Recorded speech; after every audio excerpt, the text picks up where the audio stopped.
तो दोस्तों, भारत के लिए आज एक बहुत ही बड़ी और महत्वपूर्ण अपडेट निकल के सामने आई है और जिस बात का डर था 24 घंटे के अंदर वही हो गया है और भारत को एक तगड़ा झटका लग चुका है। दरअसल आप सभी को पता है कि इस समय इंडियन एयरफोर्स नए फाइटर जेट खरीदना चाहती है, परंतु हमारे चाहे स्वदेशी फाइटर जेट के टेंडर हों या फिर विदेशी फाइटर जेट को खरीदने वाले टेंडर हों, वो लगातार लेट ही होते जा रहे हैं। और अभी 24 घंटे पहले ही रशिया ने भारत को एक बड़ा झटका दिया जब रशिया ने भारत को लिखित रूप में बोल दिया कि आगे चलकर रशिया और यूक्रेन की लड़ाई के कारण भारत को हम अपने और हथियार सप्लाई नहीं कर पाएंगे। हालांकि रशिया ने यह बात नहीं बताई थी कि कौन से हथियार भारत को रूस सप्लाई नहीं कर पाएगा, परंतु यह भारत के लिए बुरी खबर थी। और दोस्तों, आज इसके 24 घंटे बाद ही भारत को रूस की तरफ से दूसरा झटका लग चुका है और भारत जो रूस से 33 फाइटर जेट खरीदना चाहता था,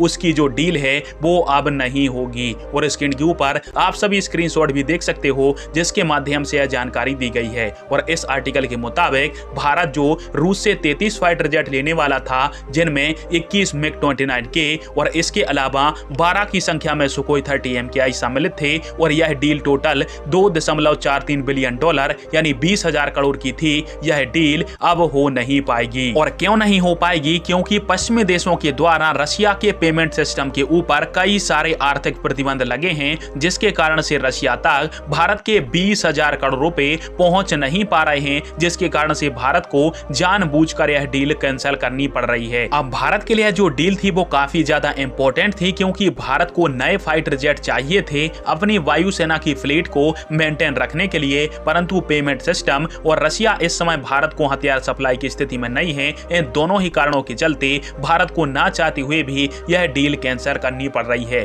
पर आगे चलकर शायद यदि स्थिति सामान्य हो जाती है तो इन फाइटर जेटों की डील भारत जरूर कर सकता है रूस के साथ।